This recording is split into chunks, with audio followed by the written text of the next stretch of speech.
Hey guys, as always, thanks for tuning in. Jay Helmsing here. Today I'm going to give you guys the shooting impressions for the Sig P-225 A1. This gun right now has had about 700 rounds through it, and I'll just kind of start off by giving you the good of it. And first and foremost, it is an extremely reliable pistol. I shot several different types of hollow points. I shot several different types of off-the-shelf rounds. I shot several different reloads. No issues at all with this gun. So it is a very reliable gun, as I've come to expect from the Sig hammer-fired guns. So do not worry in that situation at all. It's going to feed and eat anything you give it there. So good to go on that end. Now, as far as accuracy is concerned, this gun is amazingly accurate for its size. So some people will say, and I've seen some comments out there, you know, you don't really see or understand why the 225 is made until you shoot it. That's pretty much true. I mean, it's kind of one of those guns that's just, it's got an enigma about it. And there is something about the gun, the weight, the balance. It is just an easy gun to shoot, and it shoots extremely accurate. So again, two great comments off the start. Now I'll kind of get into the in-depth review. And if you guys watch my initial review of this gun, the out-of-the-box review, my biggest complaint was I didn't see where it fit into Sig's lineup. I just don't understand why this gun is made the way it's made. And I'll kind of wrap this up by saying I still don't understand why it's made the way it's made. With the 229, and I kind of gave you guys that comparison, 229 being very close to this in size, just a little bit thicker up here in the grip area, and maybe a quarter inch or so longer or so if I remember right. Obviously mine had the beaver tail, which I kind of like because as I get a purchase on that gun, it just kind of helps it settle into my hand a little bit faster. But very close in size. The slides are the same width on the 229 or 228 or the 225. So as far as being something that's geared toward a concealment market, I would not say that's the case with this gun. I think that the different guns that are out there nowadays, if you're looking for just sheer concealment, there are better options out there. Sig, of course, releasing the P365 soon. The Sig P320 subcompacts, which is what I carry as a backup on duty. All of those are going to be much smaller and much easier to conceal than this gun. And those can accept full-size duty magazines, except, obviously the P320 can take those full-size magazines. The P365 looks like it can take up to 12 rounds. So both of those are going to offer more capacity than this gun does. Even with a flush fit subcompact 320, you're looking at 10 rounds, I think. Might be 12. Let me check real quick because I don't shoot it a whole lot. I just kind of carry it as a backup. 12 rounds. So the flush mags and those are 12 rounds as well. You're going to have substantially more capacity than you get in this gun. These are 8-round magazines, single stack, and then you have one obviously you're going to carry in the chamber. So that's 9 rounds on tap, as opposed to 13 rounds on tap with the more modern sort of concealment geared guns. If you look at the other side of things that Sig has not really tapped and are kind of moving into with the 365, the Shield, the Glock 43, the kind of single stack 9mm, similar to this. Those carry comparable amounts of rounds, 7, 8, 6, I believe, in the flush fit G43.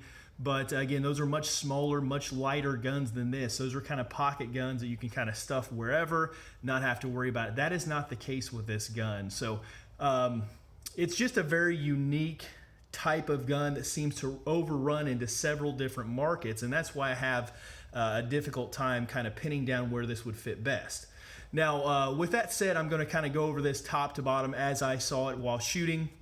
We'll start out with the top. Obviously, this is a heavy slide. This is going to be just like you have on the 229, as I mentioned. It's just solid steel. It's very robust. And, with that said, there are some good things about carrying a heavy gun like this with a very heavy slide. and that is you have a lot of weight over the front here. You got a lot of weight up top, but you got a lot of weight over the front here. And because this slide is so heavy, recoil is just completely mitigated. You know, if you're used to shooting like a Glock 43, where it's got that kind of snap, even though it's a 9mm, there is no snap with this gun. It shoots like a full-size duty gun, even though it's slightly smaller in several different dimensions. So that is a positive of carrying a heavier gun like this and having a heavier built gun.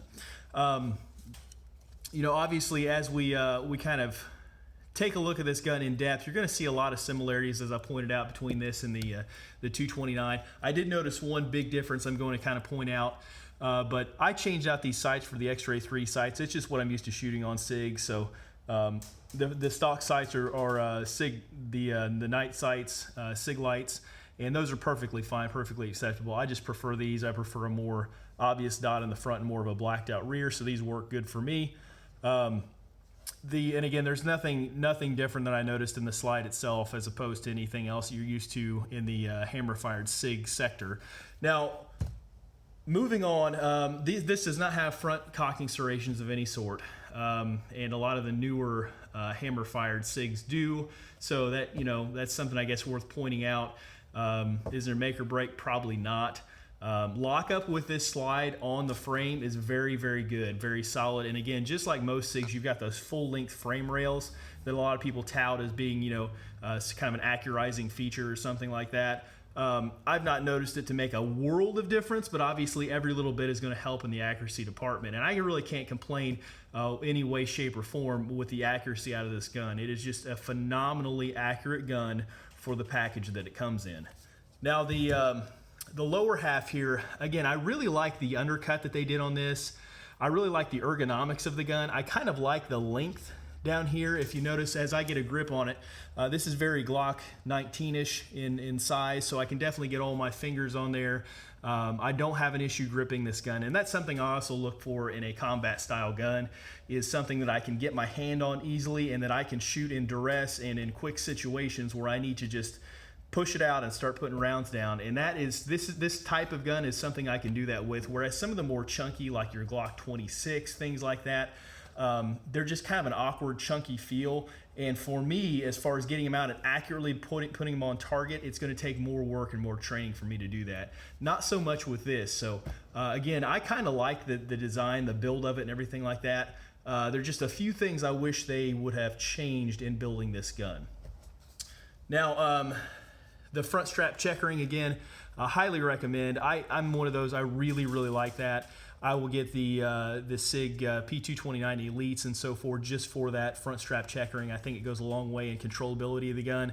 And I also notice it kind of positively locates these guns to keep them from moving side to side as I go to lock up and put a nice grip on there. So the ones that just have the sipes, kind of like the M11, those tend to move around a little bit in my hand, and I'm not a real big fan of that style. So again, kudos on the ergonomics overall of this gun. It's very, very nicely done.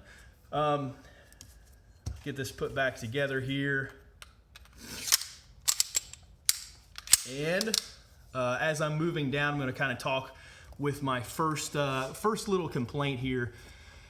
Obviously, as I said before, these controls are very similar to you're going to have on any other P-hammer gun.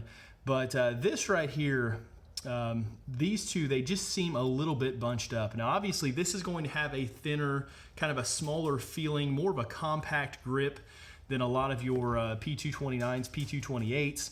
But the way that this kind of recesses itself back, I don't really like it. I didn't have issues with riding it or anything like that or any malfunctions because of it. But if you'll notice where I've got to move my hand, so instead of, you know, flipping it with my thumb as I'm used to doing on pretty much any other gun, to release that slide, I'm going to have to actually do it with my knuckle. So I'm talking the knuckle, the joint of my thumb right here, right in this area, is what I'm typically releasing that slide with. And you can do it. It just takes a little bit of training and a little bit of practice to do. And it seems just put back a little too far for any practical reason. I couldn't imagine anybody's thumb being so small that they needed this, this extension here and this located so far back on the gun. So, just something kind of ergonomically I don't really understand. Now, this is more of a traditional Sig hammer gun setup. So, there's nothing new here. This is something that Sig has gone with for a while. But again, might have looked at that, might have looked at the hand and kind of, instead of going with the traditional setup, changed it a little bit more, make it a little bit more ergonomic and a little bit faster for those of you who are used to thumb flipping these. You can get your thumb on it, but you're going to kind of want to do one of these little circus deals here where you're really pulling your thumb back and really cocking it in to release it with more of the pad of your thumb. So just something to think about ergonomically that stood out to me while I was shooting it. And again, overall, this thing shoots and feels and handles like a full-size duty gun. So if you don't like those small compact guns, you're definitely not going to get that feeling with this gun. Now, we're going to move on to some of the things I see as kind of negative with this gun, or kind of cons as I went to shoot it. The first is obviously going to be capacity. And we could beat this horse all day as far as, how much capacity, what you should carry, what you shouldn't carry. Studies out there say most gunfights are like 2 or 3 rounds and they happen within an arm span.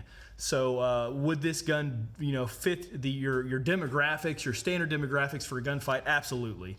It is concealable. It's something you can get out fairly quickly. As I mentioned before, it's got more of a kind of an anti-snag treatment to it. There's not a lot on here that's going to get hung up in clothing as you draw it out or as you reholster it or anything like that. So, very good for that sort of situation. However, we're kind of seeing a bit of a change, and I don't have any data to back this up or anything, but I think we're kind of seeing a change in our threat profile. And, a lot of us are kind of more concerned, I think, about engaging targets at distance, engaging targets, multiple targets perhaps, engaging hardened targets where some of these criminals are now using body armor actively. You're going to have to look at taking more precise shots. And obviously, the biggest factor, I think, in all that is going to be your capacity, your ability to stay in the fight and to put enough rounds down to either break contact or to suppress that threat. And in this, you just don't really have it. It's a great range gun. I found myself burning through these magazines fairly quickly. I bought several of them just so I have some extra magazines to shoot out of it. But as I got looking at these magazines, something kind of struck me as odd, and I did some research on this. And apparently, Sig decided to use the standard P-239 magazine body, so this metal body itself. Now, these will not work in a 239. 239 magazines will not fit in this gun, as far as what I've read. But what they did is they made this little end cap here. And as you can see, 8 rounds ends right here, which is the capacity of the magazine. The magazine goes completely down here. So as far as being able to carry 9 or 10 rounds possibly in this magazine, it's absolutely doable. However, it was not something that was engineered into the gun. And I kind of see that as more of kind of like a traditional, like a collector's item, sort of, a gun that's paying homage to the original 225 and not necessarily a serious combat firearm as far as the decision they made to do that. Now, will somebody make some extended magazine base pads, or you really don't even need extended magazine pads, you just need something, because this fits flush, and I'll show you that in a minute. You just need something that's hollowed out and that follower can go further down. You could probably easily put another round or 2 in there with just that modification alone and still get a flush fitting magazine. So as you guys see, it's going right up in there and it's flush fitting. And kind of talking about this indent right here, that's just wasted space.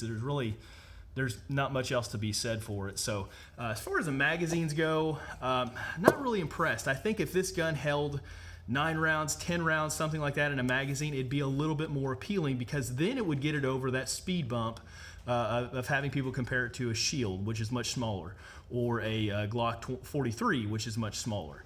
And you kind of get that over that speed bump where you can say, yeah, but it holds 10 rounds plus 1 in the chamber or something like that. And I think that would be a little bit more appealing as far as the downsides that I'm seeing with this gun.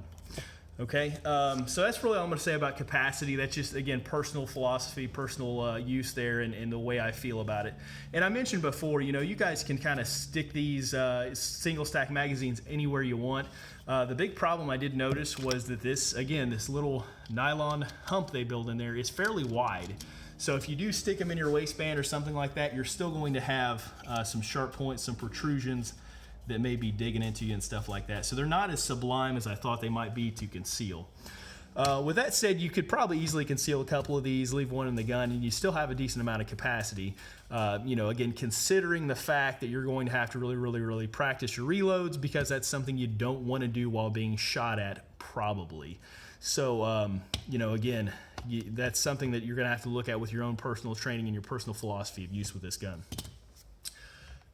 Moving on from there, I really don't have any other complaints with the gun. I noticed a few times that when I went to grab it and pull it out fairly quickly, I had a tendency to grab high on it. Again, this is a SIG. You got the high stack height here. You got the tall slide. So sometimes I would grab too high. My hand would roll over the top here, and I'd be basically underneath the hammer, or I'd be right on this horn back here. That's a problem that I just kind of have with SIG guns, as if I draw them quickly from concealment. And again, that's kind of why I choose to use the SIG Elite series of 229, because it's got that big ridiculous looking beaver tail, but for me, I can grab that beaver tail and slide right down into position every time. So there were a couple times drawing this from concealment where it was just sloppy and ugly looking. I could got a shot off, but it definitely would not have been a well calculated, well locked up shot. So just something else to think about, I guess, in that realm there.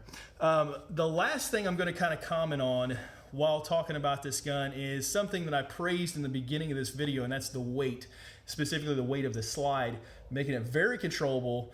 The short reset trigger, making those follow-up shots very quick, but of course you're going to fall out of ammunition fairly fast as well, being a single stack. And it's a beautiful gun to shoot. It really is a tremendous gun to shoot. But the biggest drawback I feel like as well is the weight of this gun. If they would have just kind of taken some areas here and there, shaved it down, made it more thin, got rid of some more excess metal, I think that also would be a real selling point. You can keep the slide fairly heavy and still forego a lot of that metal because, you know, like I say, it's just well overbuilt, just like a lot of the SIG guns are.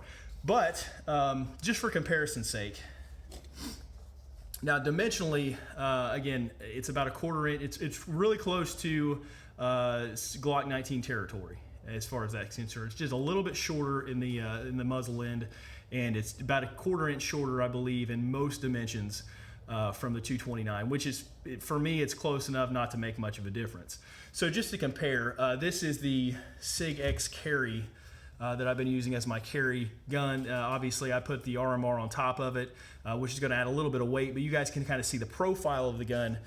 Compare that to the 225, and you'll notice that the overall height is pretty much the same. You're looking at just a little bit in the muzzle in there, and again, these are about as lined up as I can get them. So there you go, about a quarter inch in the muzzle as far as and this would be a compact size 320, so basically identical dimensions. Now, the X Carry obviously has this carry size grip, 17 rounds. So we're talking 17 rounds versus 8 rounds in the magazines at this point. And there you go. That's kind of the difference. Now, obviously, this being a flush fit mag, this is going to have a little bit of a base plate sticking down as far as the carry goes. But, you know, there you go. So 18 rounds or 9 rounds. You know, you got double the capacity. The width, very similar as well, as you guys see that. So again, I'm really struggling with this gun. I really am. So just to kind of wrap this up, and I'll give you my final thoughts on it here. I've got a food scale here. You guys can't see this because I'm low budget and I've got a really terrible camera setup here, but I will tell you what this says. So what I'm going to do, which most people don't do, because I kind of thought about this. You know, I thought about, should I weigh the full-size gun and say, oh, well, it's the same weight? Because it wouldn't really be fair, because in a gunfight or in, you know, hopefully most carrying situations, you're carrying 17 rounds. So it's extra weight in this gun. So if you carry it loaded, you're going to have extra rounds in it, which adds up to weight. So I'm thinking, okay, maybe I should weigh them with full magazines. You know, I've got a full magazine here. Obviously, I'm not going to chamber it because I don't like playing with loaded guns, and you shouldn't either. But, you know, fully loaded 8-round magazine here. So I'm going to weigh them with a loaded magazine just to kind of see what the difference is. So I'll give you these numbers here. SIG 225 A1 is weighing in at 2 pounds, 2 ounces on my scale. 2 pounds, 2 ounces, which is close to what the literature says it should. Okay, so I'm gonna take this loaded magazine out, go through the rigmarole to make sure that we're safe again. So again, 2 pounds, 2 ounces there. Now up the Sig X Carry with RMR mounted. Okay, loaded magazine in there, fully loaded 17 rounds. And we've got 2 pounds, 2.9 ounces on my scale. 2 pounds, 2.9 ounces loaded with 17 rounds and an RMR on top. Does the RMR weigh 0.9 of an ounce? Yeah, they say they weigh a couple ounces. So let's just say they're even. Okay, let's just say that they weigh the same amount when loaded. That to me is kind of a problem. I don't know about you, but that's you know, where does this gun stick out in where does it shine? Obviously accuracy is superb with it. It really is, and I can't give it enough kudos. Reliability, it is there, but just the overall weight, the size, the dimensions, and the fact that you're only carrying 8 rounds into battle, I just don't know if I can do it with this gun.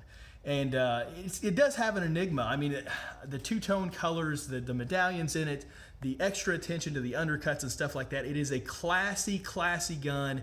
It is an awesome range gun. And so I was kind of racking my brain, where does this fit? And at first I was kind of like, yeah, it's gonna be a really neat, like kind of a James Bond style gun, right? Well, if I'm dressing up, going out on the town, I could carry this with me. And then I was like, man, when I was carrying this around, it is a full-size duty gun. I mean, it really is. You notice it there, you notice the weight. It's nothing you can't carry, but it's definitely not like a PPK or something like that, where it's just gonna be a nice little, you know, concealed secret spy type gun. So then I was thinking, where would this gun fit in? And it hit me. The perfect use for this gun, in my opinion, aside from concealed carry, if you can get by with the weight and with the low round capacity, is beginning shooters and possibly female shooters or people with small hands. That's exactly where this gun would fit in perfectly. And unfortunately, it's not really marketed as that by Sig. It's marketed more as a concealed carry option.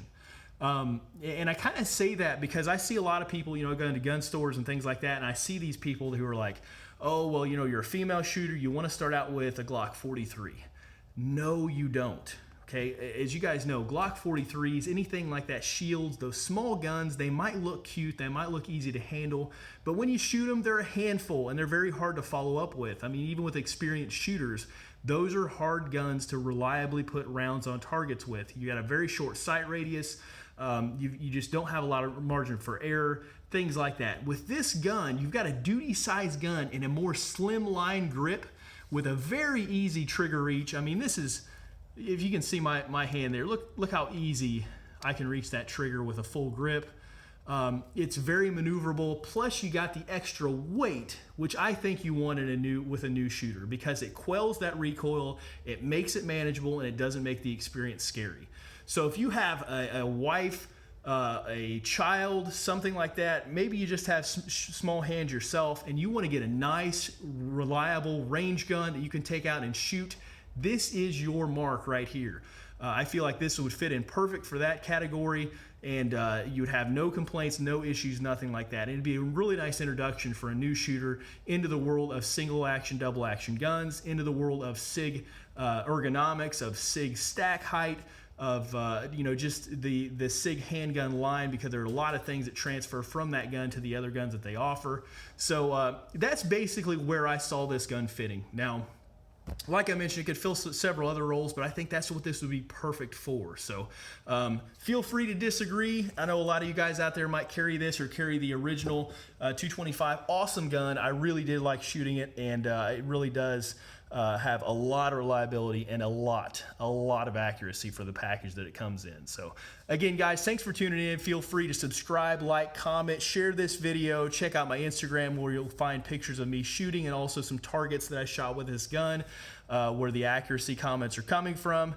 Thanks again for tuning in. I'll be coming at you again soon.